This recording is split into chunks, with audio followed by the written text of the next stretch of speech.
Hola, buenas noches.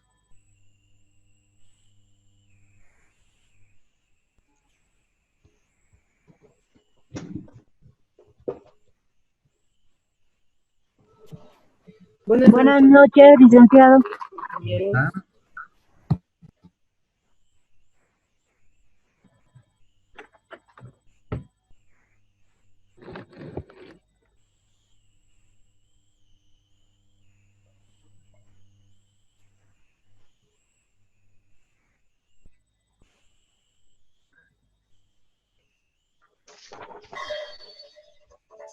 La ex dirigente del movimiento.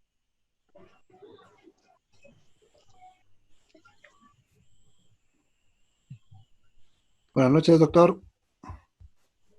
hola, Sebastián, ¿cómo estás? ¿Todo bien, doctor? Buenas noches, doctor. Buenas noches, Hola, compañero. ¿cómo estás?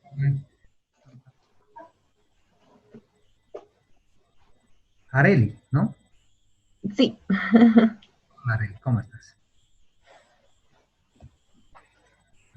¿Qué tal el clima allá? Uy, frío. Estoy Pero congelando ya. me suena que acá está igual de helado. Peor todavía con Hielo, humedad. hielo. Estoy congelándome acá. Ahí debe ser peor, ¿eh? Sí, por la humedad. La humedad es fatal acá. Uy, A ver, qué... cuéntenme, ¿han podido ver algo del video o todavía no les han pasado al video? Sí, ya está en plataforma. Ah, ya, pero ¿no han visto o han visto algo? Sí, por mi Ah, ya. parte sí. Claro, lo que pasa es que como que están encadenadas las cosas, ¿no? Las lecciones se supone que será la 2. Ahora vamos a terminar la uno violentamente y pasamos a la 3. Así que, bueno, primero vamos a ver si hay alguna duda sobre el video, si hay alguna aclaración que quieren, ¿no? Ok. Esperemos un ratito más, es 7:30. Vamos a darnos 5 minutos para que entren los demás.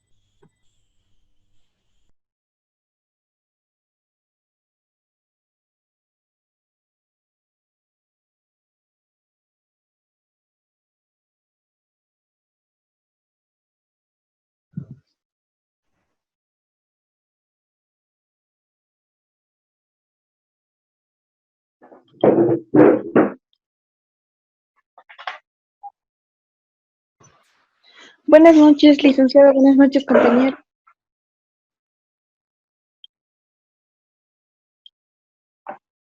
Noches, buenas noches.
Bueno, creo que ya estamos todos. A ver, acá hay 22.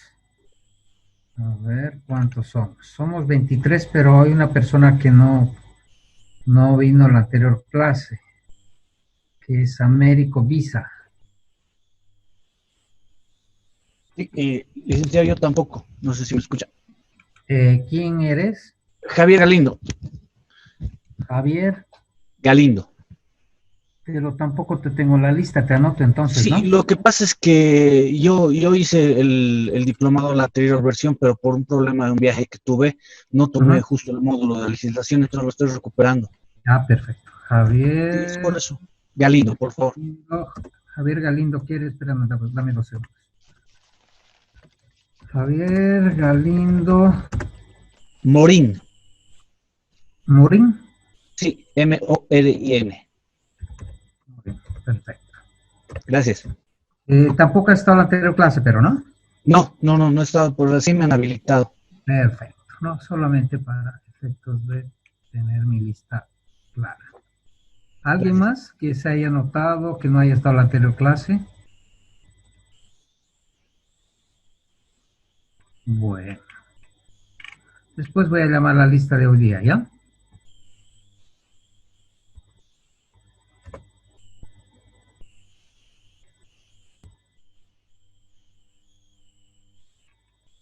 Bueno, pero ya estamos con el quórum necesario. Bueno, a ver. ¿Cuántos somos? 24, 23. Faltaría una persona nomás que no sé si es esta persona que no viene. A ver, vamos a ver si vino. Es Américo Visa. ¿Está? No. Ya. Bueno, vamos a tomar lista igual más adelante. Vamos a ver que ingrese. A ver, un ratito podríamos habilitar cámaras para vernos. Los que tengan. Marcelo, hola. Adalit. Shirley, ¿qué tal? Kimberly. Sebastián, Daisy, hola. Buenas noches, licenciado. Karim, Vilma, Buenas hola Giovanni, ¿qué noches. tal? Buenas noches, licenciado. Buenas noches.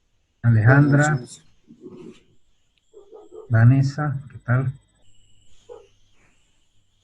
Ángela, ¿cómo estás, Ángela? Buenas noches, doctor. Hola, hola, Álvaro, ¿qué tal? Con mucho frío, ¿no?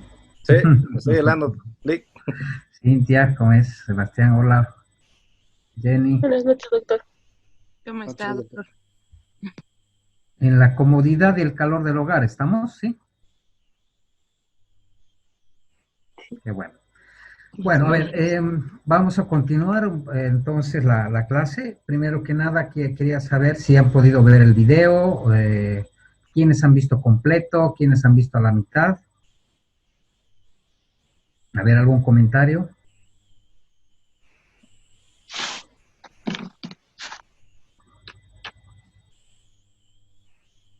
A ver, ¿vieron el video o no lo pudieron ver todavía? Sí, licenciado. Sí, doctor.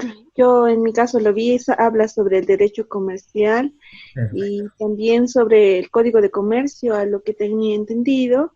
Ujú. Y es más o menos una introducción a la parte del derecho en la materia que estamos en el módulo, ¿no? Que es legislación bancaria. Ujú.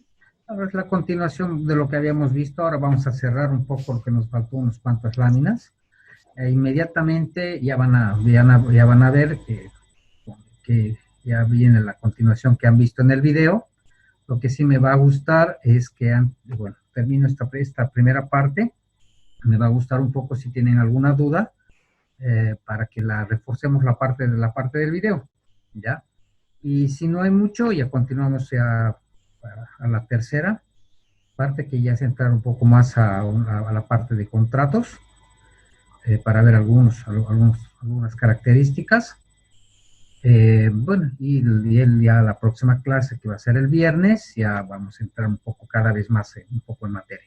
Esta es la primera parte. Como han visto, es una parte bien introductoria para darles un poco el marco en el cual nos estamos moviendo, ¿no es cierto? Que me parece que les está quedando claro, ¿no? Porque ha sido de alguna manera lo más fácil, digamos, para que me puedan entender la mayoría que no tienen mucha formación de tipo legal, ¿no es cierto? ¿O qué opinan? ¿Está clara? ¿Está clara esa parte? Sí, sí, Liz, bastante claro. Perfecto, eso es lo que quiero saber. Perfecto. Bueno, vamos a hacer una cosa. Yo voy a terminar, que sí, de una manera rápida, para no aburrirnos mucho con estas teorías. Voy a terminar lo que en la parte esta que nos quedamos. Me van a avisar si la pantalla se está compartiendo bien, ¿ya? ¿Se ve? ¿Se ve? Sí, se ve. Sí, sí, se ve bien. Perfecto. ¿Y el sonido está bien? Sí, está muy bien. Sí, se le escucha. A veces con el tema del internet, ahí esta hora es medio pico, a veces hay algunos problemas, me van a decir nomás, ¿ya? Ok, Bueno, a ver, bueno, habíamos terminado, Yo tengo problemas con la conexión. ya, bueno, bueno, es un tema, pero de conexión de tu computadora, ¿no? De tu Wi-Fi o algo así, ¿no? ¿O no? Sí, el Wi-Fi.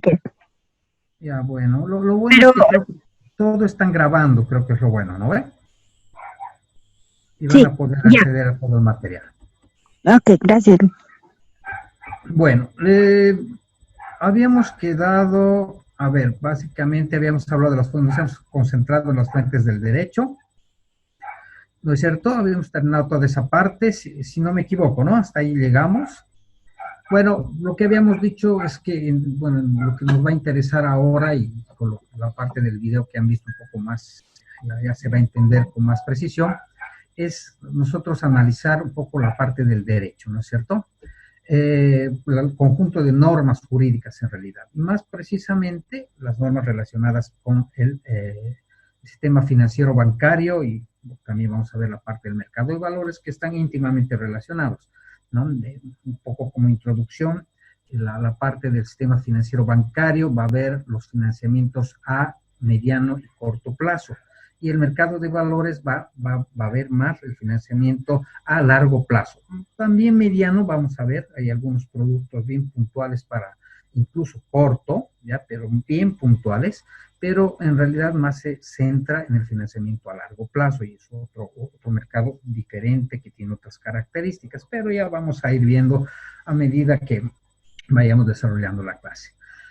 Para continuar la línea, bueno, entonces solamente, bueno, con objeto de que se entienda en realidad, entonces, cuando hablamos de derechos, hemos dicho entonces, estamos hablando del conjunto de normas jurídicas, ¿no? Todas las que ya están con el correspondiente reconocimiento de un sistema jurídico, ¿no? Desde el punto de vista de la estructura de un sistema jurídico, que son ya leyes, normas, que siguen los pasos claramente definidos para que sean así. Entonces son normas en realidad que ya son objetivas. ¿Se acuerdan que hablábamos de las fuentes reales y las fuentes formales? Bueno, hay dentro de las fuentes formales podemos hacer otra división, las directas e indirectas, y la ley es la directa, y las indirectas son pues las otras que habíamos dicho, que son la jurisprudencia, la doctrina, etcétera, ¿no? Ahora, hablaremos de la principal fuente directa, que es la ley, ¿ya? Y vamos a hablar de una manera rápida, ¿ya? ¿Qué es la ley en realidad? ¿Ya? Y la ley, pues, la podemos considerar desde dos puntos de vista, desde un punto amplio y desde un punto de vista restringido, ¿ya? Cuando hablamos de ley, estamos hablando, pues, de aquella norma que ha seguido ciertos pasos para ser determinada, para ser nombrada como ley, ¿ya? Pero cuando hablamos de un sentido general, en realidad estamos hablando de la ley en un sentido general, ¿no? La ley dice, o lo establece la ley, ¿no? Ese es el concepto de una manera general. Cuando hablamos desde un punto de vista restringido, estamos hablando de una ley específica, en realidad. Por ejemplo, estamos hablando, si vamos a hablar del derecho financiero bancario, pues vamos a hablar de normas referidas a esas, ¿no? La ley del sistema financiero, la ley del mercado de valores o la ley del Banco Central, cuando toquemos una partecita de la parte del derecho financiero bancario, en realidad, pero desde el punto de vista público, ¿no es cierto? La parte de la regulación de la moneda, etcétera. Entonces podemos hablar desde ese punto de vista, pero para efectos prácticos, ya cuando hablamos de la ley, estamos hablando de esa norma que ha seguido una serie de procedimientos. Estos son los procedimientos que tienen que seguir una ley para que se llame ley como tal. Primero, que tiene que ser emanada del órgano competente. ¿Y quién es el órgano competente? De acuerdo a la Constitución Política del Estado, pues hay 3 poderes, bueno, 4 más el electoral, ¿no? Es el ejecutivo, el legislativo, el judicial y el electoral, ¿no es cierto? El poder legislativo es justamente este órgano que tiene la competencia para crear leyes, porque ese es su papel, ¿no? Porque hemos dicho que cualquier cambio, ¿se acuerdan cuando hablábamos, por ejemplo, del Estado como una fuente real de creación de la norma y que es la voluntad del Estado? Bueno, la voluntad del Estado se transmite justamente a través de la generación de esta norma, que es la ley, que es la fuente directa formal de normas, ¿no? Pero para que una norma sea llamada ley, ¿no?, tiene que seguir unos pasos, y estos son los pasos que se siguen en el Parlamento, de una manera rápida, porque podíamos detenernos muchísimo en ver qué pasa, o sea, qué pasa en cada una de las etapas, pero no es el objetivo y no es la materia en realidad, pero solamente para que se enteren. Una ley siempre nace con una iniciativa que puede venir ya sea de la Cámara de Diputados o de Senadores, cuando se tiene un sistema, por ejemplo, bicameral. En algunos países pueden tener un sistema unicameral, que solamente hay solo diputados, solo representantes. Algunas veces la ley permite que también hayan iniciativas de parte de otros poderes, como el Poder Judicial, ¿ya? Pero limitado, restringido a la materia que tiene, ¿no? Puede ser una iniciativa en el ámbito judicial. Normalmente entonces viene a través de diputados o senadores, la iniciativa, que es el proyecto justamente de una determinada ley.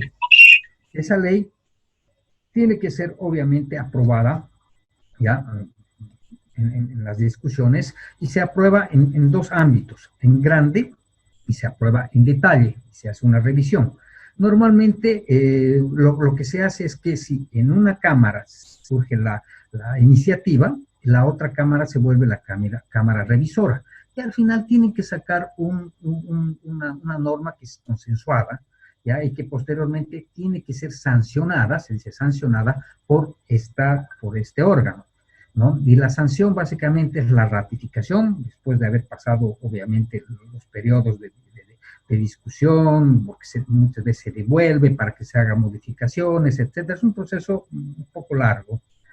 ¿Ya? Una vez que ya se ha llegado a un consenso, hay lo que se llama la etapa de la sanción, que es básicamente la aprobación por parte de ambas cámaras a través de la firma de parte de los representantes de las cámaras, ¿no? Sancionando la norma, ¿no? Dándole una aprobación, si quiere llamar. Y pasa a la siguiente etapa, que es la promulgación. La promulgación o el dar a conocer es un acto por el cual es el momento en que, bueno, primero que está a cargo del Poder Ejecutivo, la promulgación, que es el publicar, o más bien, es un acto por el cual da a fe el Poder Ejecutivo de la existencia de esta norma a través de este acto de promulgación. ¿Qué es el acto de promulgación? Básicamente es el vaciar la norma ya aprobada en un instrumento, ya que sale del Poder Ejecutivo, el encabezado, ¿no? El presidente de la República, en este caso ya ni tantos, Áñez, ¿no? Por cuanto promulga la ley de tal cosa, ¿no? Y pasa básicamente a la última etapa, que es la publicación, que es el momento que normalmente las leyes tienen vigencia a partir de la publicación. O sea, la vigencia de las normas normalmente es a partir de este hecho, que es la publicación, el dar a conocer. Salvo hay algunas excepciones, ¿ya? Que la misma ley establezca cuándo va a comenzar. La ley puede decir, entrará en vigencia a los 90 días de su publicación, ¿ya? Si no dice nada de eso, entra en vigencia, obviamente, a partir de la publicación de esta norma. Entonces, es importante también esta última etapa, que es el momento en que nace a la vida y nace la legalidad de esta norma jurídica, ¿ya? O sea, que es la ley. Entonces, si una norma ha seguido estos pasos, y principalmente se ha creado dentro del Poder Legislativo, estamos hablando de una norma, de una ley. Poco lo que les quiero mostrar con esto, y han debido ver si han visto el video, ¿ya? Qué diferencias hay o qué similitudes. Esta es la pirámide de Kelsen del sistema jurídico, ¿ya? De manera general, en el cual se muestra la jerarquía de las normas, ¿ya? Dentro de un sistema jurídico, para que funcione, tiene que mantenerse un sistema de jerarquías. O sea, todas las leyes en su diferente gradación, tenemos por excelencia, en primer lugar, la Constitución Política del Estado, tenemos por debajo la ley, desde un punto de vista genérico, no estamos hablando de ninguna ley en particular, la ley general, ¿cierto? La ley general tiene que estar acorde a la norma inmediatamente superior, o sea, en otras palabras, no puede estar en contra de lo que establece una norma superior. Por ejemplo, la ley tiene que estar de acuerdo a la Constitución Política del Estado, y la Constitución Política del Estado dice pues lo que acabamos de decir, que las leyes las emite el Poder Legislativo, que tiene que seguirse estos pasos, y bueno, y unos detallitos adicionales, porque hay todo un reglamento dentro de las cámaras para la creación y la promulgación de una ley. Bueno, todo eso tiene que estar acorde, o más que todo no tiene que estar en contra de la Constitución Política del Estado, porque hay leyes genéricas, como vamos a ver, que no necesariamente dicen todos los detalles. Para eso hay otro tipo de normas que son aclarativas. Ya normalmente la ley es genérica, y el decreto, por ejemplo, el reglamentario, es el que va a reglamentar la parte procedimental, en realidad, de las leyes. Entonces, viendo la pirámide de Kelsen, ¿qué podemos ver acá? La Constitución Política del Estado como máxima ley, la ley de leyes. Entonces, todas las normas tienen que estar de acuerdo a lo que dice, o no estar en contra, que es más fácil eso, no estar en contra de lo que establece la Constitución Política del Estado. La ley, de manera genérica, tenemos el decreto ley dentro de el rango, y acá una aclaración, ¿por qué hablamos de decreto ley? ¿Ya? Para poder entender qué es un decreto ley, más bien tenemos que irnos al de abajo, a los decretos supremos. Los decretos supremos, a ver, si bien la ley lo emite el Poder Legislativo, ¿ya? Los decretos es una norma que emite el Poder Judicial, ¿ya? Normalmente, como les digo, son normas que ya regulan aspectos más procedimentales o para instrumentar la actividad administrativa del Estado. Es para eso que se crean, tiene facultades el Poder Ejecutivo para dictar este tipo de normas legales, ¿ya? Que definitivamente están por debajo de una ley. ¿Pero qué es un decreto ley? En realidad, un decreto ley viene a ser una mezcla entre una ley y un decreto, ¿ya? Y es que en su forma, ¿ya? Puede ser una ley por el contenido que tiene, pero desde el origen, ¿ya? El origen es un decreto. O sea, ¿qué quiere decir? Que ha sido emitido por un poder judicial, pero con una forma de ley. ¿Cuándo ocurre esto? ¿Ya? Ocurre básicamente cuando no hay un poder legislativo. ¿Ya? Un poder legislativo que puede emitir leyes por X, Z razón, ¿ya? Pero hay necesidad de crear este tipo de normas. Entonces, como el poder ejecutivo no tiene facultades para crear leyes, lo único que puede hacer es decretos leyes, ¿ya? A ver si alguien me puede decir en qué casos, por ejemplo, no habría un parlamento, no habría un poder legislativo. ¿En qué caso se da eso? Doctor, Sí. cuando hay un gobierno de facto, un golpe de sitio. ¿No ven? Un poquito más fuerte, si te puedo, no te oigo mucho. Pero Sí, eso, cuando hay un gobierno de facto. Gobierno de facto, ¿no ven? Sí, ¿Ya? doctor. Bueno, no tenemos muchas experiencias. Bueno, últimamente, últimos años no hay, pero ha habido una época en nuestro país que ha habido periodos muy grandes en los cuales ha habido gobiernos de facto. Entonces, ¿qué quiere decir? Que no había un parlamento, estaba cerrado el parlamento, entonces se tenían que dictar ciertas normas. Es más, muchas de las normas que vamos a ver incluso ahora, o han tenido su origen o todavía son son decretos leyes que ya han sido tal vez ratificados por el Poder Legislativo. Y es que, como les digo, básicamente la denominación se refiere a que es eso, ¿no? Es una ley que ha sido emitida por un órgano que no le correspondía, pero que en su momento lo hizo por la necesidad, ¿ya? Los decretos, ya les he explicado, debajo de esas podemos hablar de otro tipo de normas jurídicas que tienen menor rango, las resoluciones ministeriales, resoluciones supremas, resoluciones ministeriales, circulares, emitidas por ejemplo, por los reguladores, ¿no? O las superintendencias, o ahora lo que se llaman las autoridades, ¿ya? Sectoriales, reglamentos, ordenanzas y otras circulares emitidas por otros órganos municipales, departamentales, etcétera, y bueno, un poco que va bajando la base de la pirámide hasta que en la base tenemos la costumbre, ¿ya? La costumbre que básicamente viene a ser una fuente, podríamos hablar de real, en realidad es una fuente real, pero como vamos a ver un poco más adelante, en algunos derechos la costumbre es más fuerte que en otros, ¿ya? O sea, y tiene validez incluso casi equiparable a una norma, muchas veces el tema de la costumbre, casi equiparable, porque legalmente no, pero por la costumbre, por el reconocimiento de la sociedad, muchas veces tiene un valor muy importante. Entonces, esa es la estructura que tiene que tener cualquier sistema jurídico.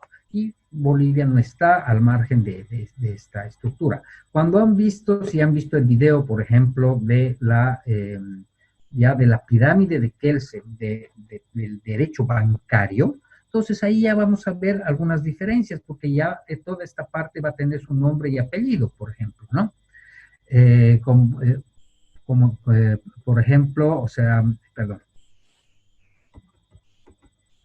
en vez de ley, obviamente ya va a estar claramente determinadas la ley. En el caso del derecho bancario, ahí va a estar claramente determinada que va a ser la ley de servicios financieros, la ley del Banco Central, la ley del mercado de valores. En cuanto a decretos, bueno, los decretos reglamentarios de las diferentes de estas diferentes leyes. En cuanto a resoluciones, igual, una serie de resoluciones emitidas por el Ministerio de Economía y Finanzas, ¿no? Relacionados tal vez con temas económicos, bueno, y así. En cuanto a circulares, todas esas circulares emitidas por la autoridad, la ASFI, en realidad la autoridad del sistema financiero, y bueno, entonces un poco que cambia, se modifica esta pirámide para el derecho financiero bancario.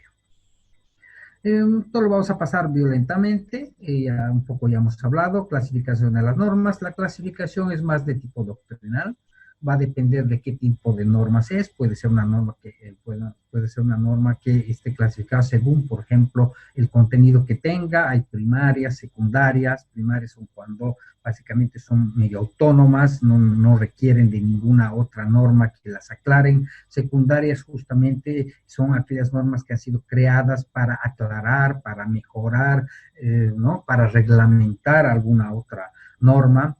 ¿Ya? Las declarativas son normas que dentro de sus contenidos van a crear definiciones legales o tal vez, no sé, crear instituciones, ¿no? O sea, son ese tipo de normas. Permisivas son aquellas que pueden autorizar o que de alguna manera pueden prohibir también, no permisivas, alguna realización de alguna actividad. Por ejemplo, el tema de todo esto de las cuarentenas y todo eso, bueno, están realizadas en normas de este tipo, ¿no? La prohibición de hacer tal cosa o permitir hacer tal otra cosa, ¿no? Este tipo de cosas. Normas interpretativas, muy relacionadas con las secundarias, en realidad son normas que permiten determinar el alcance de una norma, ya a través de la interpretación. Acá hay un tema bien interesante. La ley solamente puede ser interpretada por el legislador, ¿no? Eso se dice, ¿ya? O sea que cuando se tiene dudas sobre esto, se supone que se tiene que hacer una norma. Y por los jueces, obviamente, que en su momento de administrar justicia tienen que interpretar cuál ha sido el espíritu del legislador al crear estas normas. Entonces, cuando hablemos de derecho, vamos a hablar de este conjunto de normas jurídicas. Y bueno, y podemos hablar, por ejemplo, ya de las grandes divisiones. Por ejemplo, por un lado tenemos, bueno, cuando hablamos de derecho siempre estamos hablando del derecho positivo, porque el derecho natural es el que existe, es justamente esa fuente, esa fuente real que habíamos hablado en algún momento, que no está todavía materializado. Bueno, ese es el derecho natural que está ahí. Y el derecho positivo, ¿ya? Positivo quiere decir que ya se ha materializado, es el conjunto de normas. Ese conjunto positivo, cuando hablamos de manera general, se puede dividir en dos grandes áreas. Ahora, esto es un tema de discusión, no lo vamos a discutir ahora porque es una discusión eterna entre los estudiosos del derecho, ¿no? El límite en realidad entre lo que hay entre el derecho público y privado. Pero para efectos prácticos, para efectos de entender un poco de una manera simple esta parte de la rama del derecho, vamos a hablar de dos grandes ramas, el derecho público y el derecho privado. El derecho público, que básicamente lo que hace es un conjunto de normas que rigen la estructura del Estado, sus relaciones con sus órganos y las relaciones del Estado con los particulares. Cuando hablamos del derecho público podemos hablar de derecho público interno, externo. Bueno, el interno va a ver la parte interna del Estado, el externo va a ver sus relaciones con otros países. Ya estamos hablando del derecho público internacional, por ejemplo. Y así se va dividiendo la parte del derecho. En cuanto al... Un segundito, tengo que cambiar la posición de las cámaras.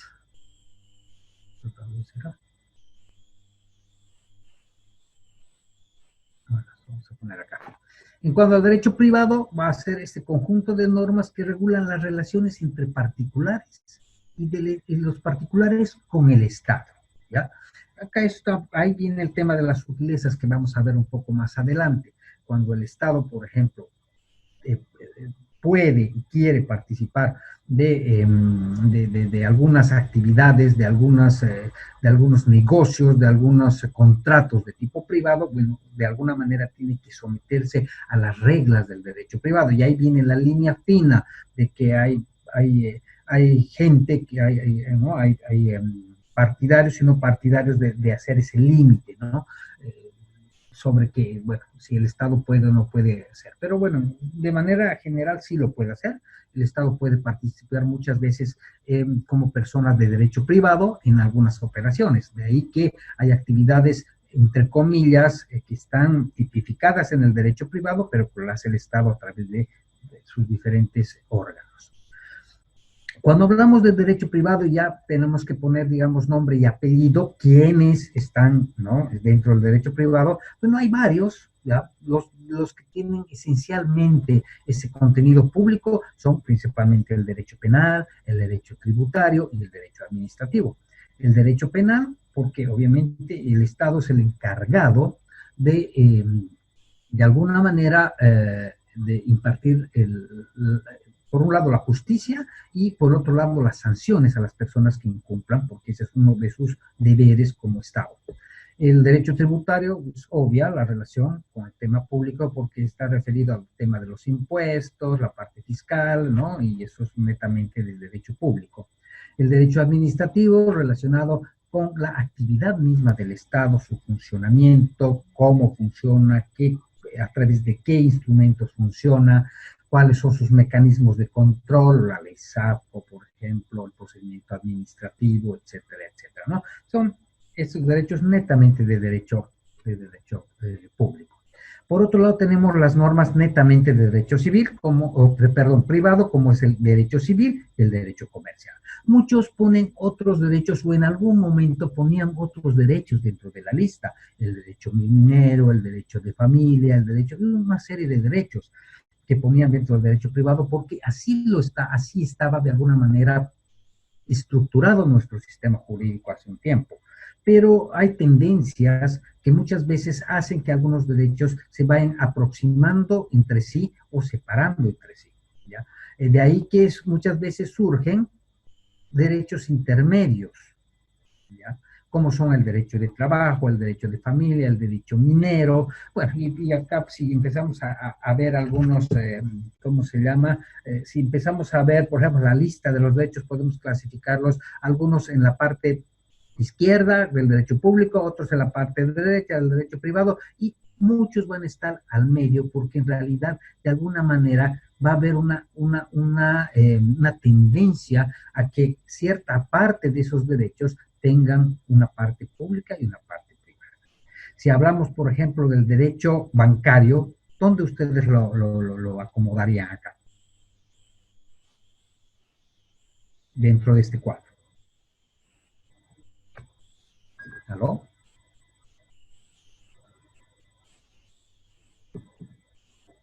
Shirley. Doctor, ¿Dónde yo lo acomodarías ubicaría el derecho dentro de... bancario aquí dentro de esto? ¿Al lado ¿Derecho izquierdo o privado? al lado derecho? Lo ubicaría como derecho privado, pero entre los intermedios, al igual que el de trabajo, familia y minero, porque hay una implicancia también del Estado, ¿no? En la regulación de las normas y de las entidades de servicios financieros. Perfecto.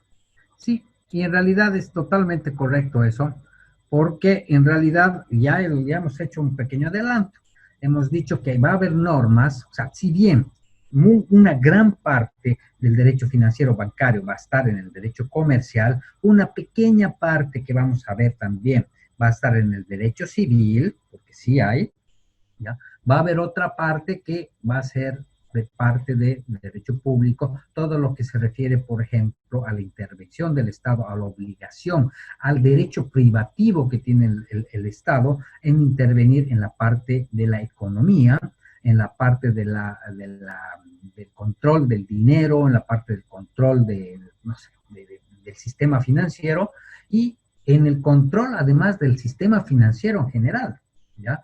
Entonces, esa parte en realidad también va a formar parte del derecho financiero bancario. Entonces, el derecho bancario también perfectamente se va a acomodar en un lugar intermedio y va a depender en realidad de cuánto se incline a un lado o al otro, ¿ya? Dependiendo de la política. En aquellos países, en aquellos estados en el cual haya una tendencia más hacia el liberalismo del sistema económico y del sistema bancario, obviamente se va a ir más al lado privado.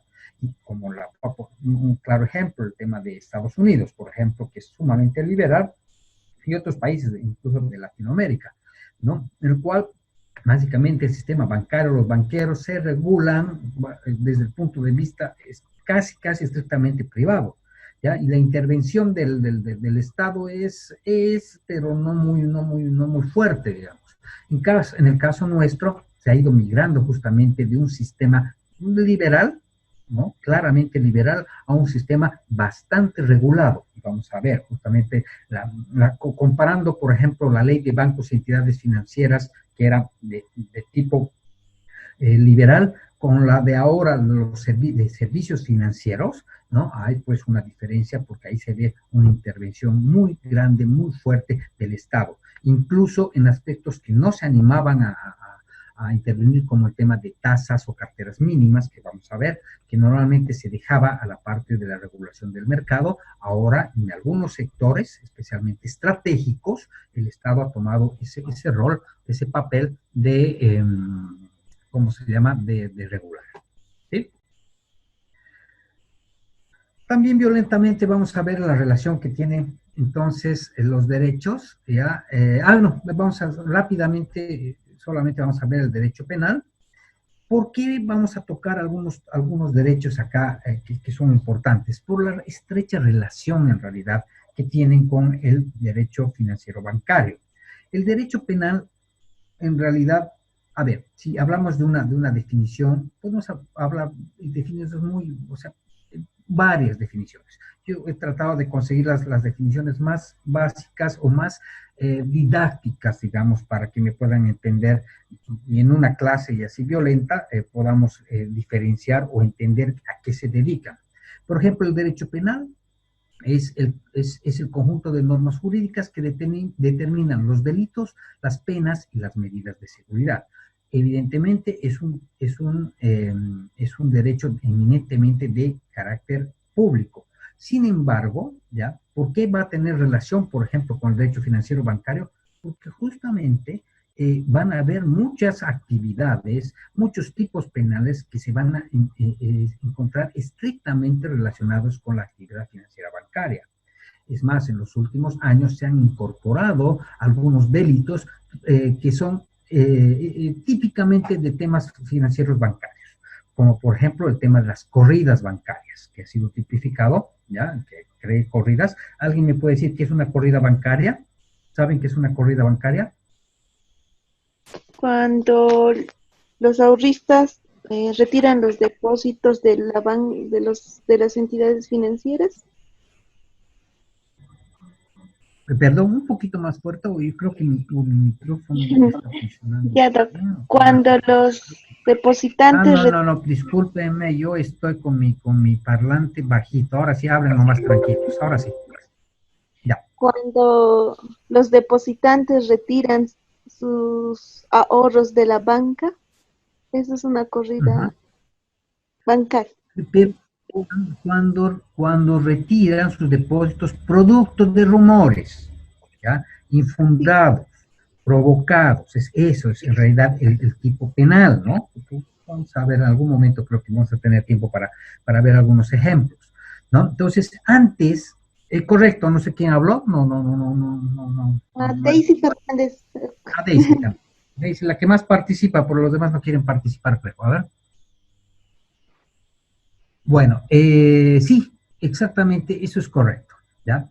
Entonces, antes no había ese tipo penal, se ha creado el tipo penal, porque antes, bueno, porque se ha visto además, ¿no? Se ha visto ejemplos de rumores que se creaban y producto de eso, pues, se producían grandes retiros que dejaban, pues, desequilibrada la banca, que obligaba, por ejemplo, que la banca privada tenga que adquirir incluso préstamos eventuales del mismo Estado, del Banco Central, etcétera, ya para poder enfrentar estas corridas. Y no era que no tenían plata, pero es que el dinero que la banca no es que tiene la plata ahí. La plata para que pueda ser rentable el negocio bancario, esa plata tiene que estar invertida de una manera eficiente. Entonces tienen un grado de liquidez relativamente aceptable, ya, pero no la tienen todo el dinero todo el tiempo. Entonces, ese es el problema. Si de pronto de la noche a la mañana vienen todos a querer cobrar porque hay un rumor de que va a haber una desdolarización o que el banco se está quebrándose sin fundamentos, bueno, están creando un gran problema, no solo al banco ese que lo puede hacer quebrar, sino al mismo Estado que puede al final terminando de ser el que va a pagar a los ahorristas por sus depósitos, ¿no? Entonces se ha visto que ese es un tema que tranquilamente se podría acomodar a una figura penal y así se lo ha hecho cuando se ha modificado el Código Penal y se incorpora todo esto. Entonces, esa es un poco la relación que tiene el derecho penal con lo que estamos un poco viendo. Ahora, volviendo nuevamente al derecho penal, habíamos dicho que es un conjunto de normas jurídicas que determinan los delitos, las penas y las medidas de seguridad. Ahora, cuando hablamos del derecho penal, pues es también muy amplio, ¿ya? El derecho penal tiene otras áreas también que puede estudiar. Por ejemplo, puede estudiar el derecho penitenciario, el derecho, la criminología, la victimología. Solamente de una manera rápida, ¿qué es el derecho penitenciario? Es el conjunto de normas jurídicas que van a ver, ¿ya? Que van a normar, que van a arreglar toda la parte de la rehabilitación de los delincuentes, el manejo de las cárceles, qué método se va a utilizar, etcétera, etcétera, ¿no? Hay otras ciencias, por ejemplo, dentro del derecho penal que estudian, por ejemplo, al criminal. Esto se llama criminología, ¿ya? ¿Y qué es lo que hace esta ciencia? Estudia justamente por qué existen los criminales, ¿no? Esta criminología se ha desarrollado en tiempos antiguos, o sea, ¿no? La gente siempre ha tratado de poder explicar de una manera científica por qué hay criminales o por qué hay ciertas coincidencias con ciertos crímenes, si los criminales se hacen o nacen. Bueno, hubo una serie de teorías, desde teorías medio absurdas hasta teorías que hasta el día de hoy, por ejemplo, no están ni descartadas ni avaladas, ¿no? Va a depender, obviamente, va a depender de la vigencia de esas teorías, además del grado de evolución del conocimiento de la época, ¿no? Cuando nació, por ejemplo, la tipología de los criminales, allá por la época de los 1600, etcétera, 1700, cuando nace la teoría de la tipología, ¿qué es eso? Ya que en algún momento se quiso tipificar a los por tipos penales a los criminales, y decir que en realidad los criminales estaban de alguna manera organizados o típicamente tenían rasgos típicos, ¿ya? Físicos, que se los podía identificar. Hicieron una clasificación entre los leptosomos, pícnicos, atléticos, no sé. ¿Ya? Y a cada uno le asignaba una característica, unos rasgos, y le asignaban algunos delitos que eran proclives a que cometan. Por darles un ejemplo, ¿no? Los leptosomos eran aquellas personas que eran altas, delgadas, flacas, ¿no? Con cara alargada. Bueno, estos, por ejemplo, según estas teorías, eran más proclives a cometer tipo de delitos más de tipo intelectual, como estafas, también delitos de tipo sexual, porque tenían ciertas represiones, etc. Por otro lado, habían los pícnicos, que eran aquellas personas medio gruesitas, bajitas, gorditas o medio calvitas, no sé, ¿ya? Son un tipo pícnico, ¿no? Que, bueno, tenían también esa característica física y que también les clasificaban, ¿no? A qué delitos eran más proclives de cometer. Los atléticos, que eran aquellas personas que eran fornidas, musculosas, etcétera, y que también, ¿no? Eran más proclives a cometer delitos más violentos, más, ¿cómo se llama?, de tipo sexual, ¿no? En cambio, los pícnicos eran más a delitos más donde no haya mucha intervención de aspectos físicos, etcétera. Bueno, y como les digo, podíamos hablar muchísimo, era muy interesante. Son teorías que poco a poco algunas han ido descartándose, algunas otras hasta el día de hoy no la ciencia no puede contestar. En síntesis, no se sabe si se nace o si nacen o se hacen los delincuentes. Lo cierto es que tanto los factores ambientales, sociales, ¿no? Incluso geográficos, bueno, pues muchas veces juega un rol importante la familia, ¿ya? En la determinación de que haya o no haya un delincuente. Bueno, en la parte de la victimología, que en realidad es otra área también del derecho penal, que en realidad acá lo que investiga, lo que estudia es a la víctima. Pues también se ha visto que era importante investigar, o sea, el tema de las víctimas, porque ha llamado la atención muchas veces que habían víctimas que eran, por decirles que tenían unos patrones muy similares. Por otro lado, habían víctimas que eran recurrentes, había casos, por ejemplo, que siempre las mismas personas eran las que sufrían ciertos asaltos, por decirles. Entonces, de alguna manera, lo que trataba de buscar es el rol de la víctima en un delito. O sea, si la víctima de alguna manera provoca o no provoca la existencia de un delito, ¿ya? También se llegó a hablar, por ejemplo, de teorías como la víctima culpable, ¿ya? Cuánto la víctima en realidad es culpable en un delito, ¿no? Si es la que provoca, si es la que, ¿cómo se llama? La que provoca, pero no solamente desde un punto de vista muy, ¿cómo les puedo decir? Explícito, puede ser un aspecto implícito. Por ejemplo, víctimas que suelen andar hasta altas horas de la noche en lugares de alto riesgo, entonces hay una cierta corresponsabilidad de la víctima con un delito, ¿no?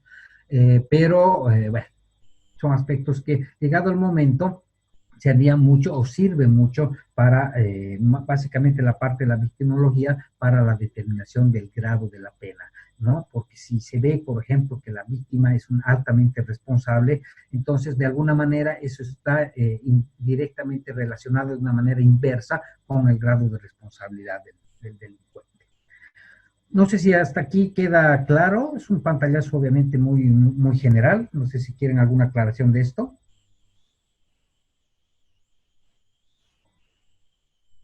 ¿Nada?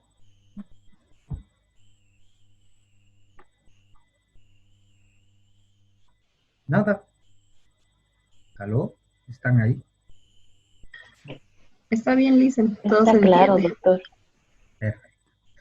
Bueno, entonces volveremos rápidamente al tema del concepto de delito. Hemos dicho que, ¿qué es el delito? Entonces es la acción típicamente antijurídica y culpable, merecedora de una sanción. Entonces, para que haya un delito, ¿ya?, tiene que haber estos 4 elementos: acción, tipo, antijuricidad y culpabilidad.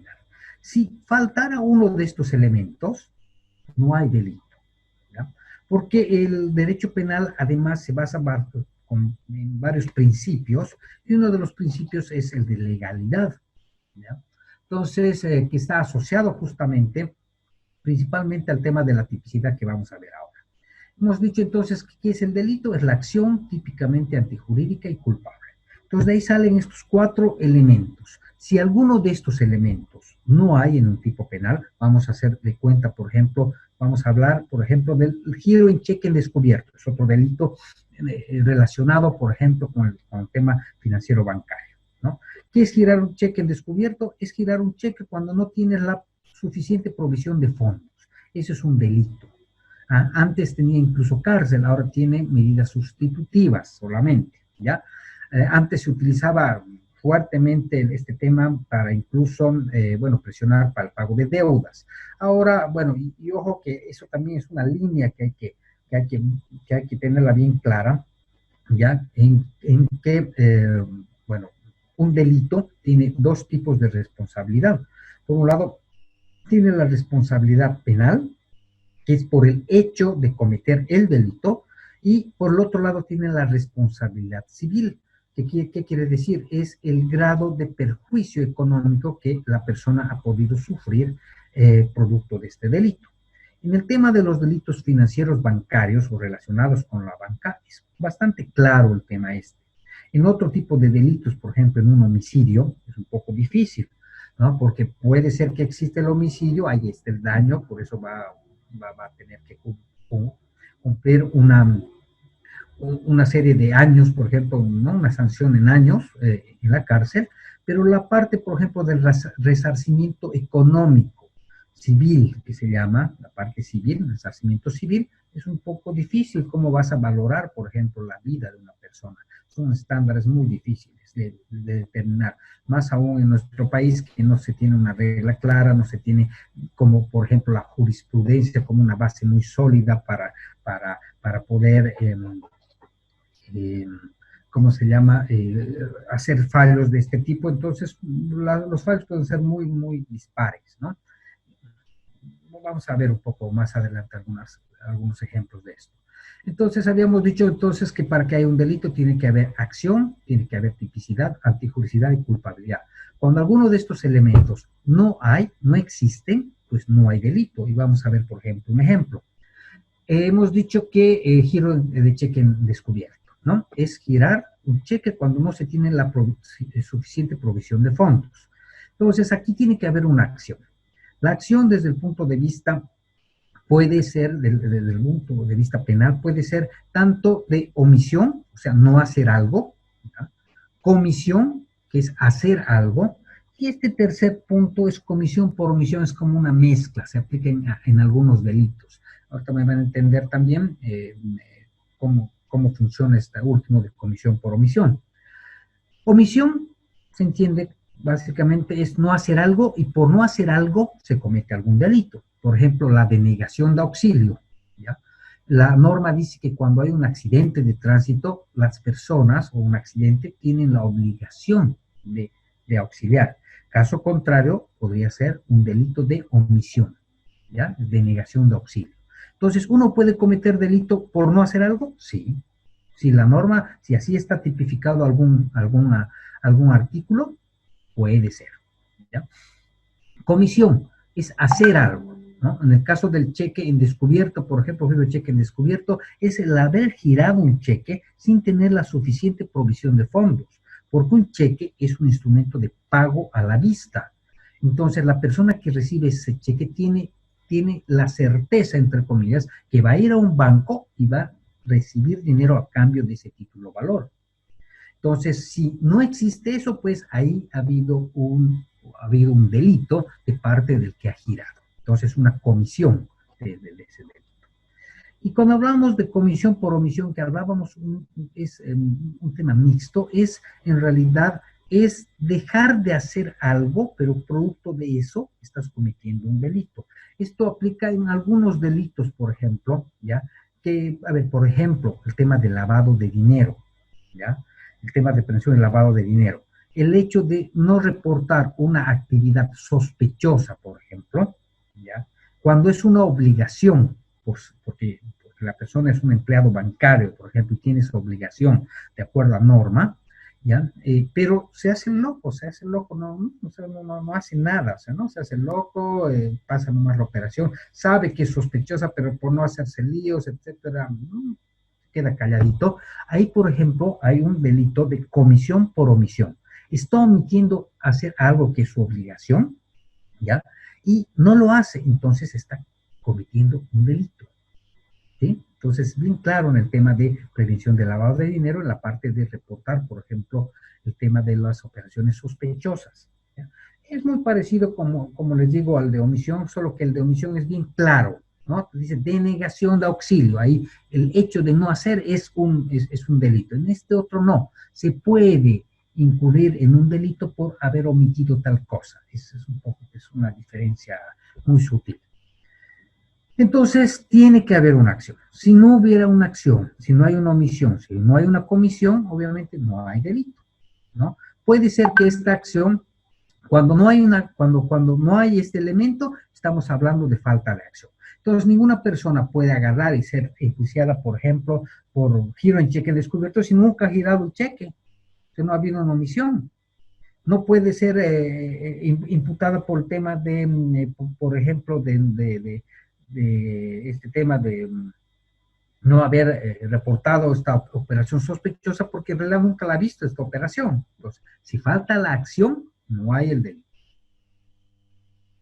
Tipicidad. Les decía que en el caso de la tipicidad, por ejemplo, está basada en el principio de legalidad del derecho penal.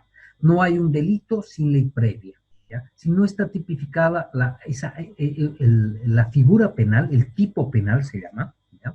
No hay delito. Si, por ejemplo, el girar un cheque sin fondos no estuviera en el código, no se podría acusar de giro en cheque descubierto. Entonces, la acción puede ser lo más reprochable posible, ya puede ser totalmente asquerosa una acción, pero si no está tipificada dentro del código, ¿ya? Se habla de atipicidad. O sea que la acción no existe para el derecho penal, entonces uno no puede ser juzgado por eso. La antijuricidad, o sea, cualquiera diría, bueno, si hay acción y hay un tipo penal, ¿ya? Entonces, listo, ya está. Alguien que comete algo que está en el código, ¿no ve? O sea, alguien, nuevamente, el giro en cheque descubierto, vamos a hablar, ¿no? Alguien que gira un cheque, eso está tipificado, ¿no? Entonces, ya está. Pero acá tiene que ver, además, la antijuricidad. ¿Qué es la antijuricidad? Es que este acto, que es típico, además se tiene que oponer a un orden jurídico, ¿ya? A un ordenamiento jurídico vigente. O sea, no tiene que ser jurídica, más bien tiene que ser antijurídica esta acción.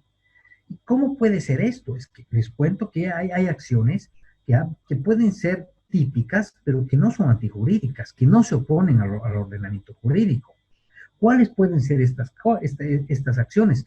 Por ejemplo, cuando existe una causa de justificación, cuando hay un estado de necesidad, el hurto famélico, ya, obediencia a autoridades, etcétera, son acciones que de alguna manera pueden quitar la antijuridicidad a un acto que puede ser típico, pero no antijurídico.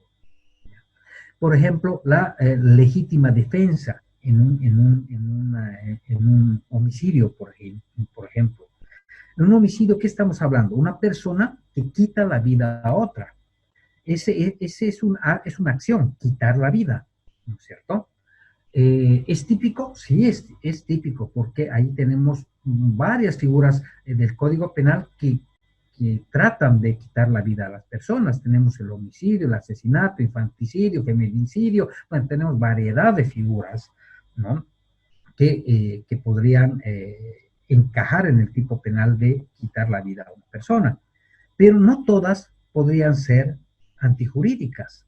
Por ejemplo, si hablamos de legítima defensa, una persona que se está defendiendo en la calle de un asalto y que producto de eso, de un puñetazo, uno lo va a caer al ladrón, a la acera y se golpea la cabeza, bueno, ahí no podemos hablar de antijuricidad.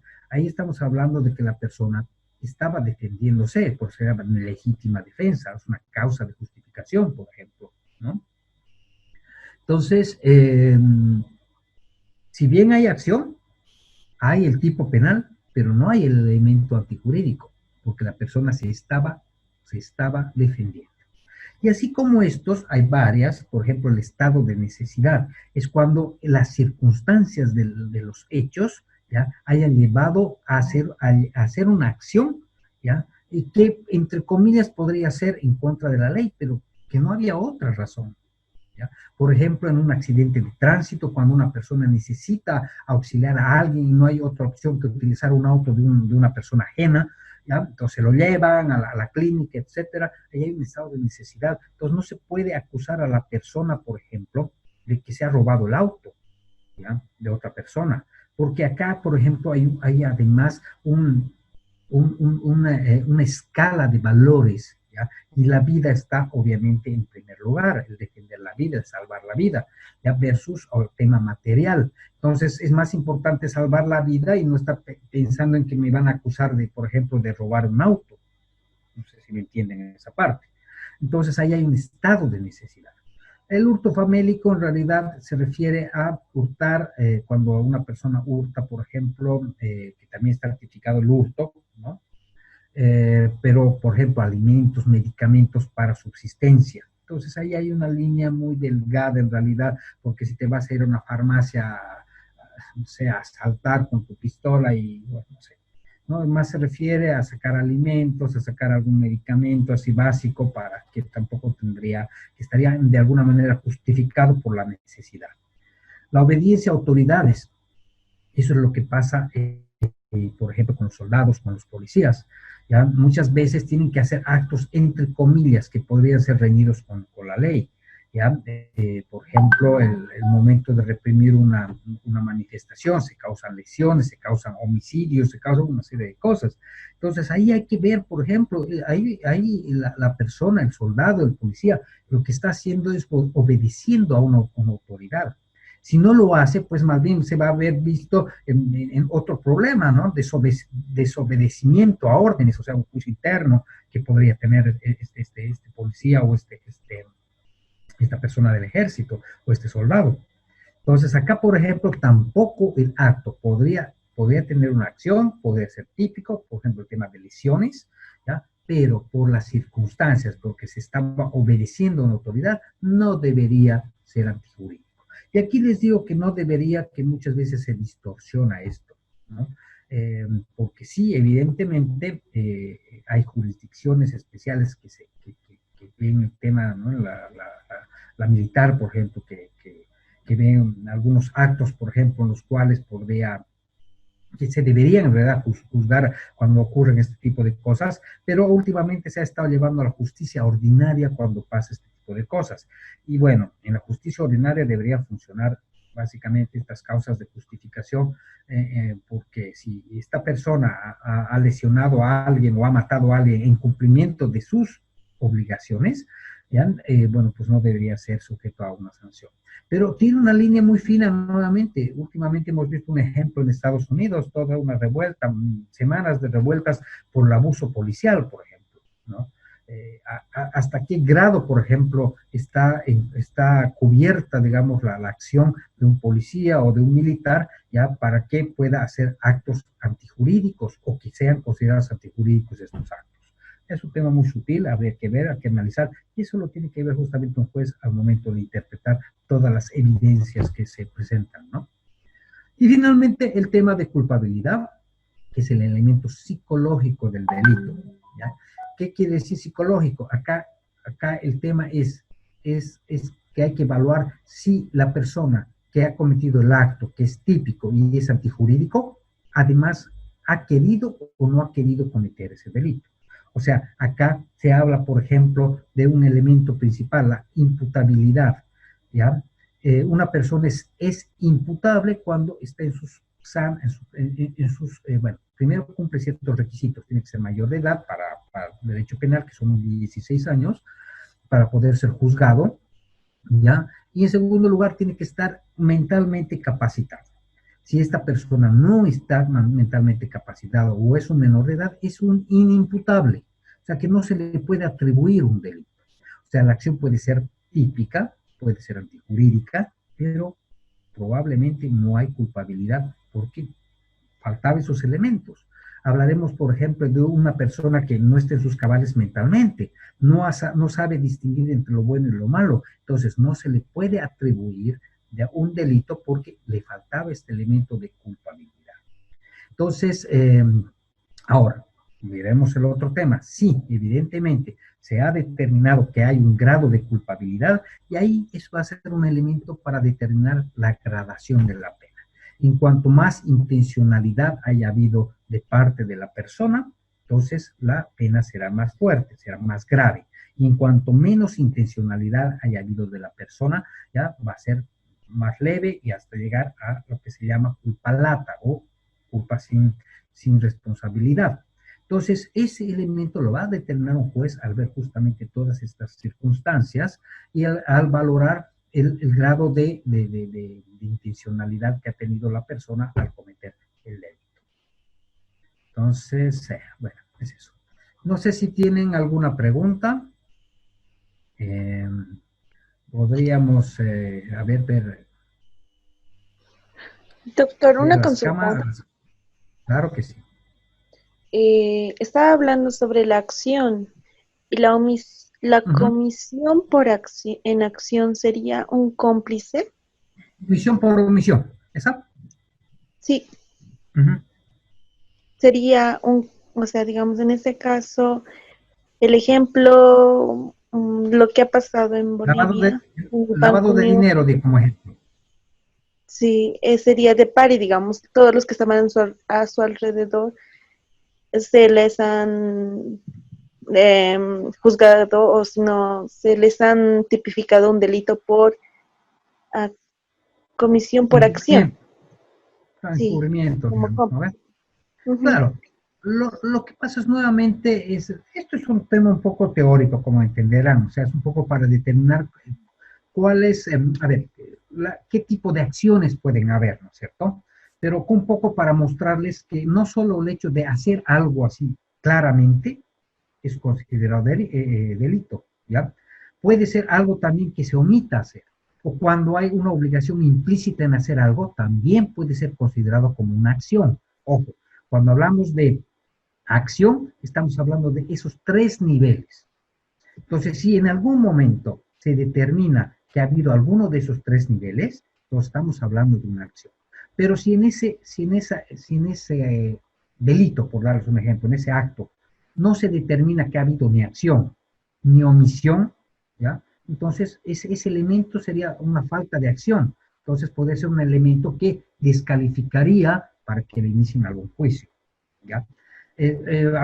Puntualmente el ejemplo que acabas de dar, si hay alguna persona que lo quieren implicar, por decirte, no sé, una persona que trabajaba al lado de él, pero que no tenía absolutamente nada que ver con la operación, entonces tendría que vincular muy claro, o sea, que para poder imputarlo, por ejemplo, de encubrimiento de algo que estaba relacionado con su trabajo, ¿no? Por decirles, los auditores, por ejemplo, no pueden argumentar, por ejemplo, eso, porque su trabajo era justamente auditar, por darles un ejemplo. Ahí es bien claro el tema. Entonces, que no lo hayan hecho puede ser considerado una acción para efectos de tipificar el tipo penal, por ejemplo. Okay. ¿Sí? Muchas gracias, doctor, por la clase. No, ¿por qué? ¿Algún otro comentario?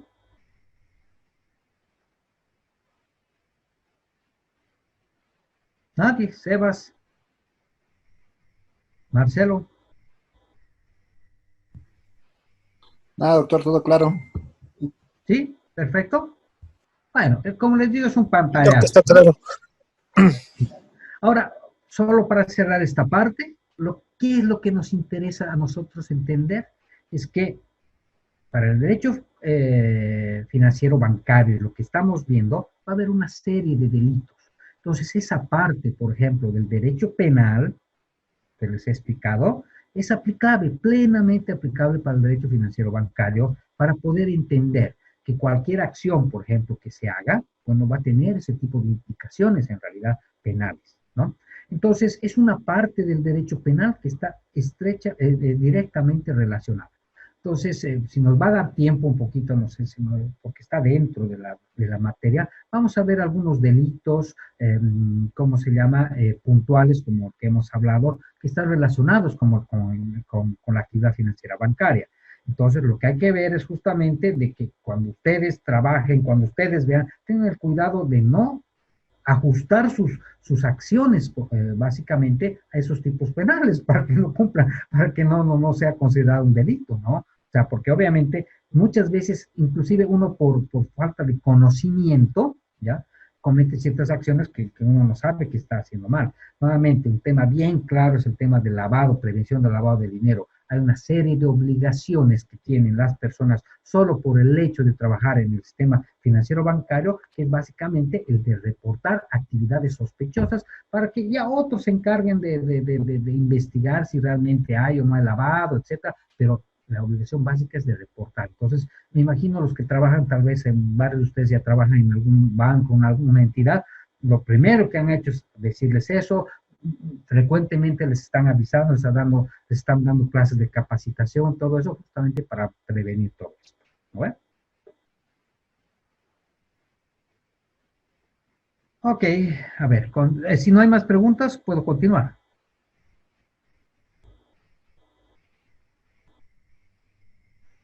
Creo que era esta. Ya, ahora también ya con esto terminamos, son 3 laminitas más. Con esto terminamos para pasar a ver. Esto es un poco la introducción a lo del video que han visto, ¿ya? Que es un poco ver la parte ustedes ya han visto en el video la parte del derecho comercial. Pero ya hemos visto acá que el derecho en realidad está dividido en 2 grandes áreas, el derecho público, el derecho privado. Del derecho público solo hemos hablado del derecho penal. Podríamos hablar de otros más. Podríamos hablar, por ejemplo, vamos a hablar en realidad más adelante del derecho, de la parte, por ejemplo, de la banca central, derecho del banco, ¿cómo es? Ley del Banco Central, la parte por ejemplo, la parte del regulador. Vamos a hablar un poco más adelante. Pero ya no amerita hablar de otros más, aunque de alguna manera podría haber algunos que están relacionados. Creo que en el transcurso de las clases ya vamos a ir viendo algunos ejemplos. En cuanto a los derechos de carácter privado, tenemos que hablar en primer lugar del derecho civil.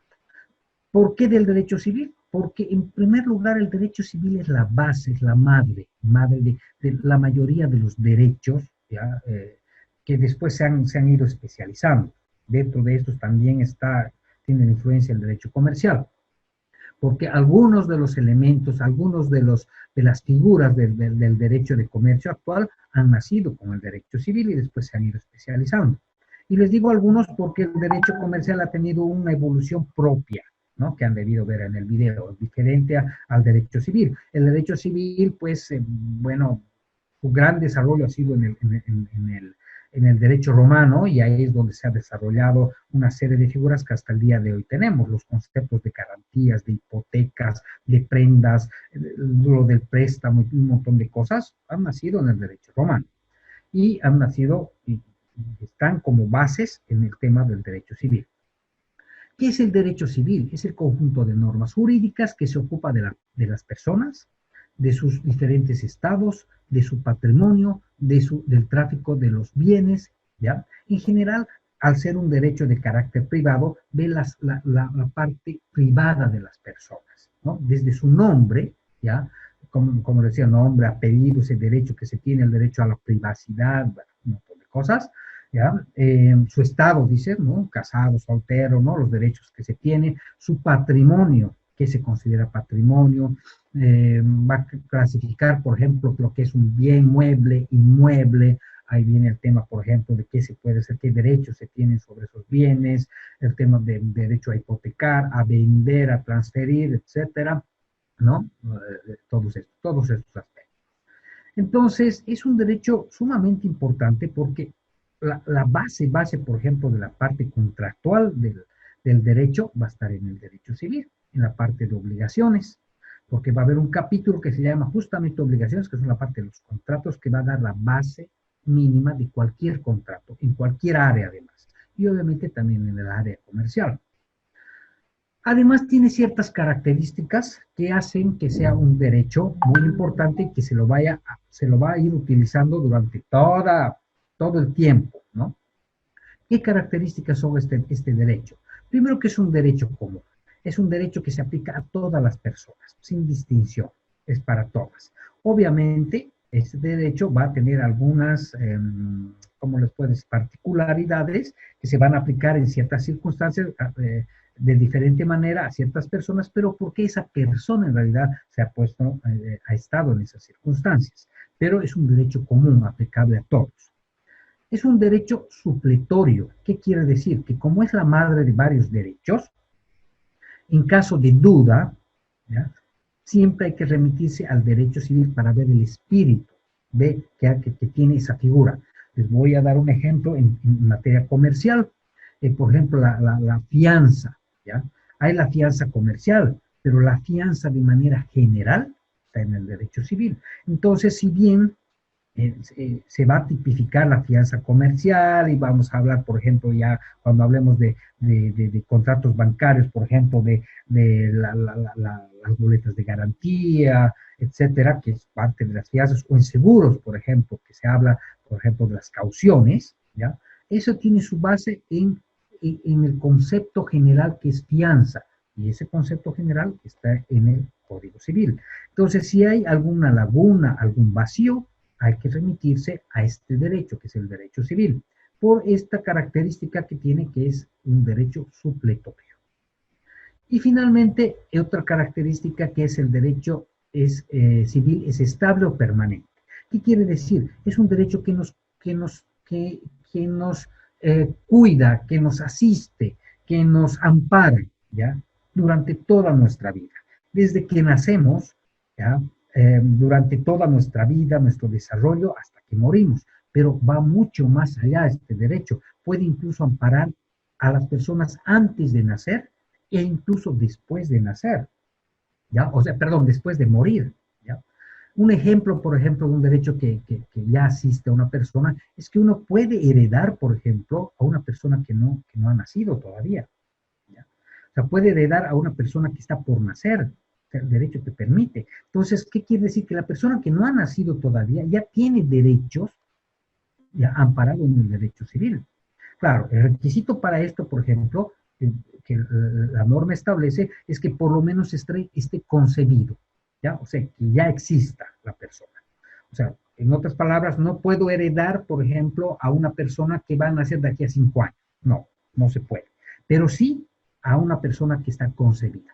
Y en algunos derechos, o sea, algunos países, ¿ya?, hasta se permite eso, hasta se permite, ¿ya?, que se pueda heredar a una persona que va a nacer de aquí a unos años, pero en el nuestro no, ¿ya?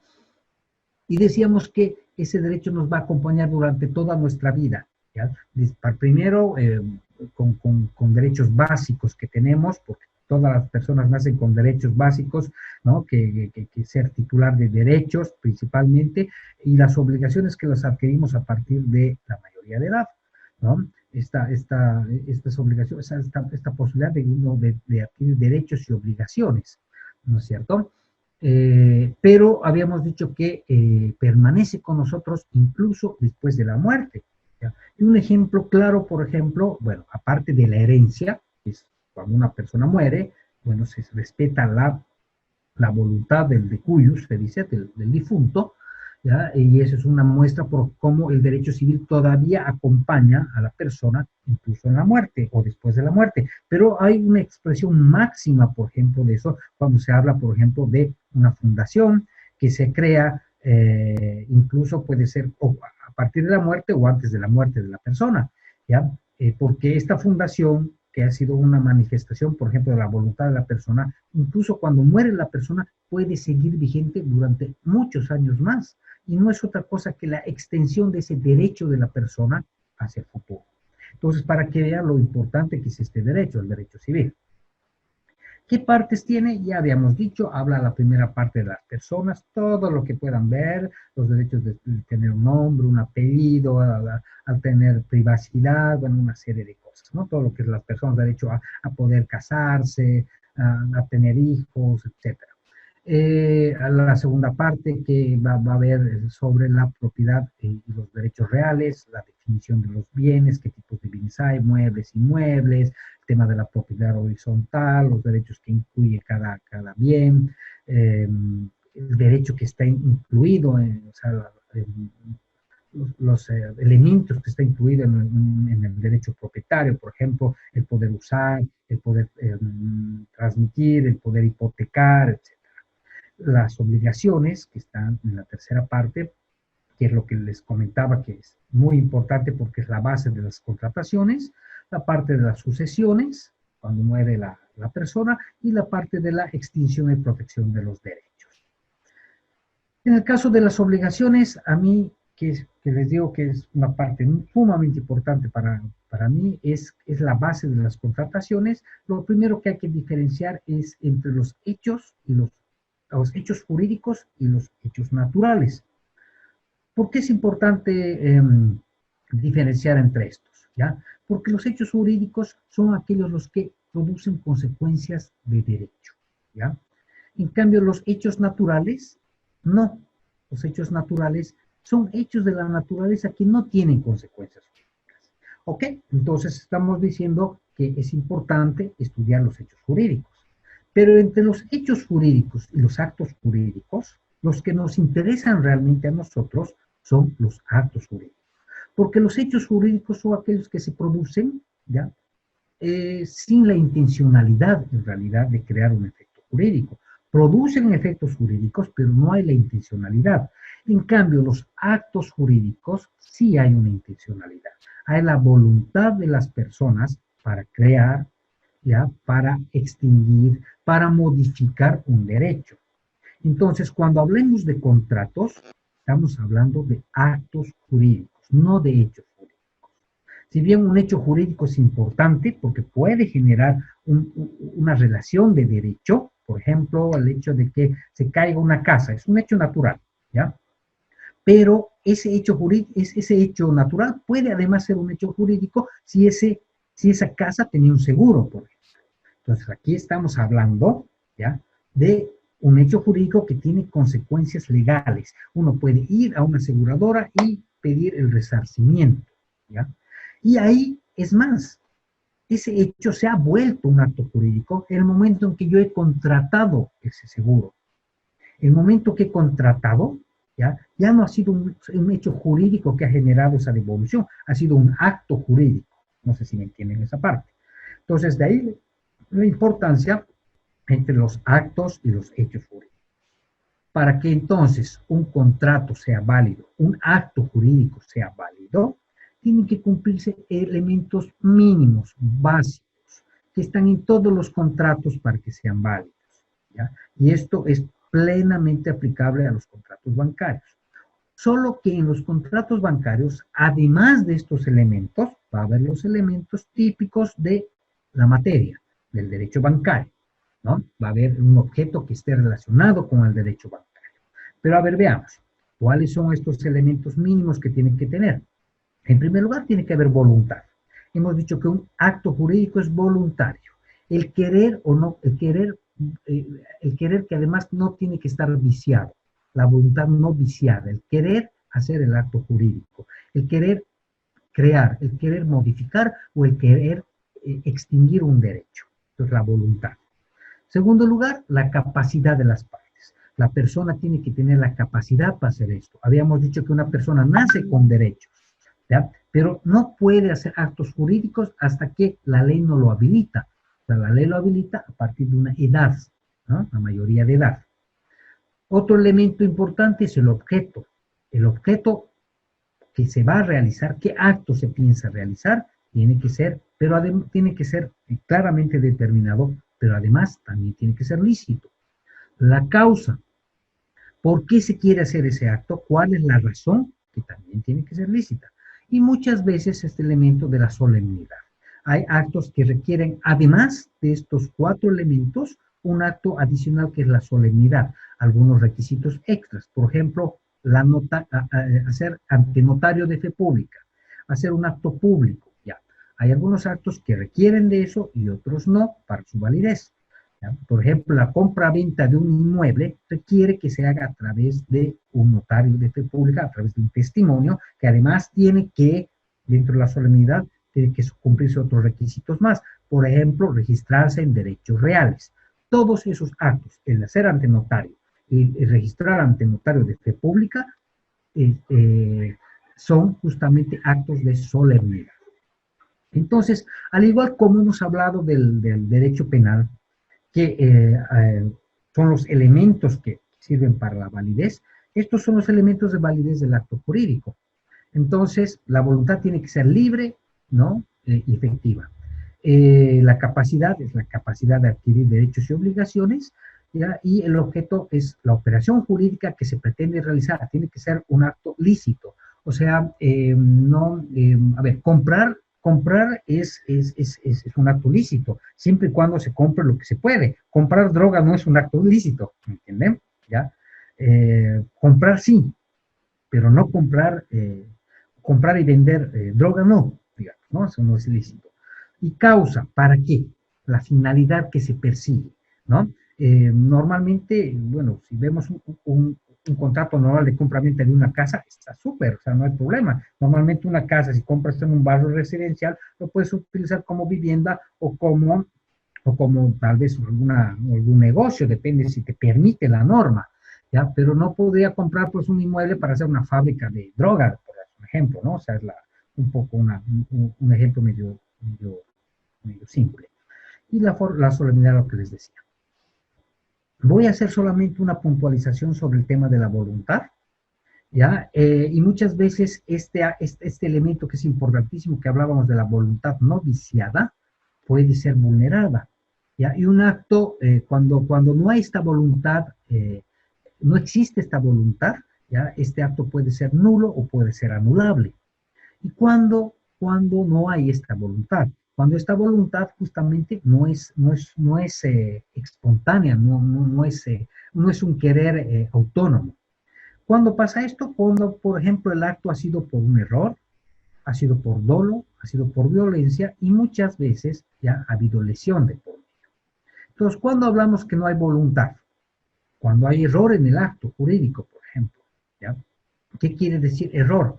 Que una persona, por ejemplo, hay 3 tipos de errores: el esencial, el sustancial y el accidental. ¿Cuándo se dice que hay un error esencial? Cuando hay un error en la esencia del acto jurídico. Por ejemplo, una persona que está pensando que está comprando algo y en realidad le están dando en anticrético un inmueble. Entonces ahí el acto es diferente. O sea, claro, el monto me parecía aceptable porque yo estaba comprando, pero un anticrético, muchas veces los anticréticos les cuento que se acercan mucho al precio real de un inmueble. O sea, y a veces hay distorsiones. Entonces uno puede creer que está comprando algo, pero en realidad le están dando en anticrético. Entonces hay un error en la esencia del acto jurídico. Entonces este acto es nulo, ¿no? Porque uno está pensando en una cosa y el otro en otra. Error sustancial es en la sustancia, ¿ya? Es, por ejemplo, creer que uno está comprando un artículo de plata y en realidad está comprando un artículo plateado o bañado en plata. Entonces, acá va a depender del grado, por ejemplo, de varios aspectos, ¿no? Hasta grados culturales, de la educación, etcétera, para que este error sustancial en realidad pueda ser anulable o nulo, ¿ya? Porque si se han aprovechado a la persona para, por ejemplo, para venderle algo así, con un error en la sustancia, ¿ya? Entonces ahí podríamos hablar, además de dolo, por ejemplo, ¿no? O sea, vamos a ver el tema, pero podemos hablar de que este acto podría ser nulo o normalmente son anulables. O sea, anulable, ¿qué quiere decir? Más bien, hablaremos, ¿qué es nulo? Que nace a la vida del derecho ya sin efecto, nulo. En cambio, anulable, que nace a la vida del derecho con defectos que pueden ser subsanables.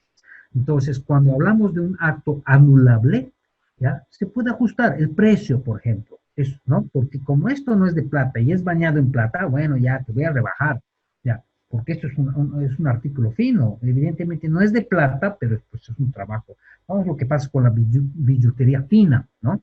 Hay billutería fina muy bien elaborada, ¿ya? Pero que no es pues ni de plata ni de, ¿no? ni de oro, son bañados. Entonces, ahí, por ejemplo, podría haber muchas veces error sustancial. Ya error accidental, cuando en realidad el error, bueno, no debería afectar al acto jurídico en tal, pero ha habido error, por ejemplo, el pensar que uno se compra no sé, un caballo de carrera porque corre rápido y llegado el momento no ha de ser tan rápido, o sea, ha de ser tan veloz, ¿no? Pero ahí no ha habido trampa, ahí no ha habido nada, o sea, ahí solo ha habido un error, ¿no? Un error en la apreciación, en el análisis, no sé, de la persona antes de comprar. Entonces, normalmente esos errores no tienen consecuencia, ha habido un error, evidentemente. Algunas veces puede traer algún tema de reajuste de precios y cosas, pero normalmente no hay culpa de ninguna de las partes en todo esto, ¿no? El dolo es el engaño, es obtener la voluntad de un acto jurídico por engaño. Entonces, en cuanto bueno, acá va a ser un tema muy parecido al de la intencionalidad del derecho penal, ¿se acuerdan? El grado de intencionalidad que va a haber de la persona. Pero, a ver, yo creo que cuando hay engaño no más, ¿no? O sea, el grado puede ser más alto o menos, pero es engaño.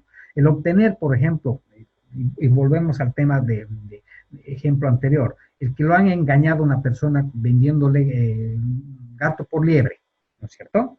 Una cosa que dice que tiene tales propiedades y es otra cosa, que no va, ¿no? Pero lo ha engañado a la persona, le han dado datos falsos, ahí estamos frente a un dolo. Entonces el acto puede ser tranquilamente nulo o puede ser anulable también. Violencia, esto es obtener la voluntad de la persona ya por un temor o un mal considerable. Aquí podemos hablar dos tipos de violencia. Podemos hablar de la violencia física, el utilizar actos físicos para conseguir la firma, ¿ya? O violencia psicológica, ¿ya?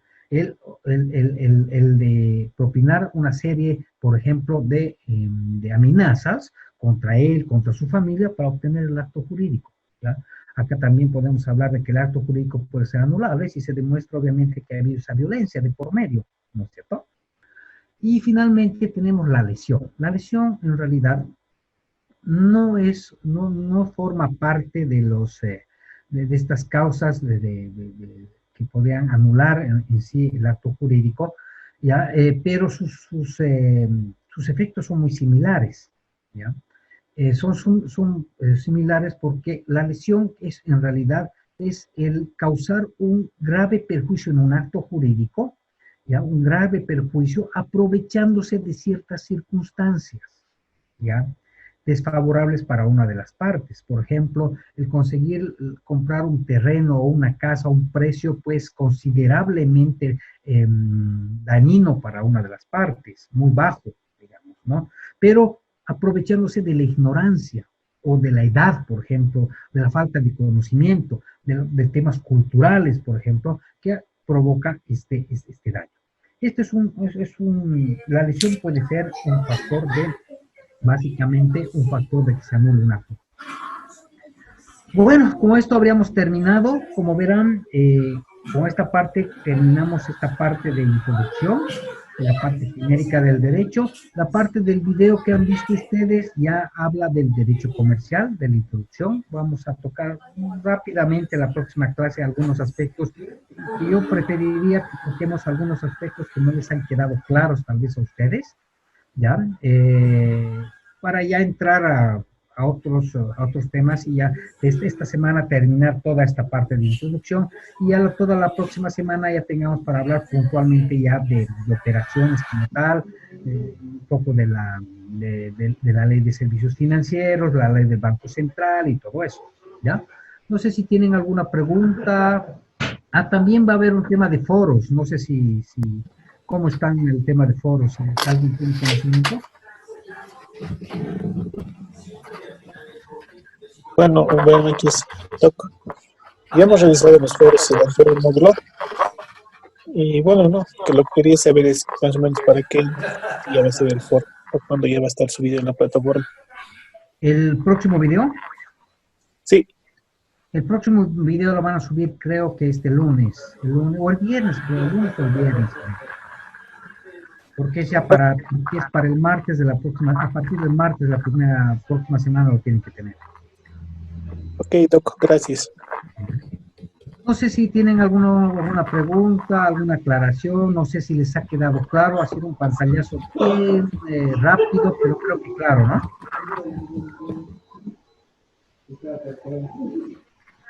¿Aló? Ya no me quieren hablar, ¿no? Bueno, a ver, no hemos visto. Balboa. Presente. Lick. Paola. Barrios. Presente, Lick. Hola, Magda. Cachi. Presente, Lick. Perfecto. Guaricona. Presente. Cruz. Presente, doctor. Daza. Presente, Doc. Hola, Domínguez. Presente, doctor. Escobar. Presente, doctor. Hernández. Presente, doc. Hilari. Presente, doctor. Mamani. Paloma. Vilma Paloma. ¿No está Vilma? Doctor, le cuento que ha escrito en el chat y dice que está mal su micrófono. Ah, ya, perfecto. La voy a poner entonces. Perfecto. Mérida. Mérida. Daniela. No está Daniela.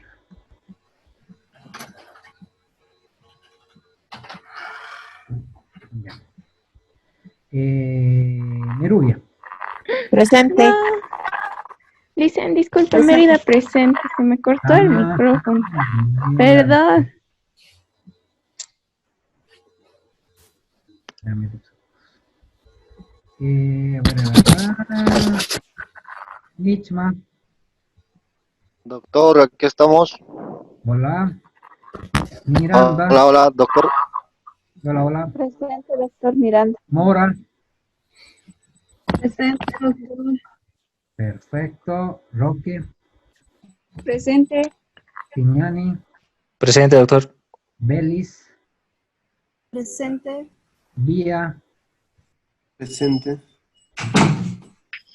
Viveros. Presente, doctor. Perfecto. Visa. Creo que ella no viene. Ella, ¿qué es? Américo. Él no viene, creo. Ya, 2 días que no viene. Que acá tenemos a Cari. Presente, doctor. Herrera. Presente, licenciado. Presente. Y Javier Galindo. ¿Sí? Sí, aquí. ¿Alguien más que no está anotando? Michma, doctor, ¿anotado? Sí, ya está. Perfecto. Gracias. Bueno, entonces, a ver, a mí me gustaría que le den, con lo que ya hemos visto, ahora le den una revisadita más al video que les he dado. La próxima clase vamos a empezar los 10 primeros minutitos para ver eso. Y si tienen alguna duda de todo lo que hemos visto hasta ahora, ¿ya? Está bien, una consulta.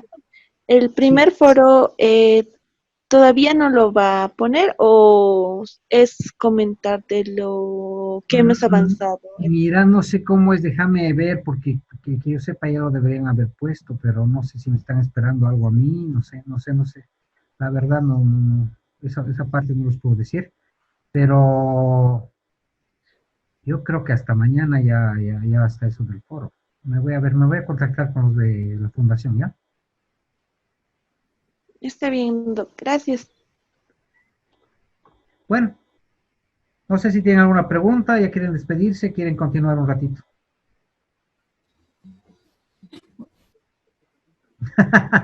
Mentira, mentira. Suficiente, ¿no ves? Mucho, mucho bla bla, poco blu blu. Ya.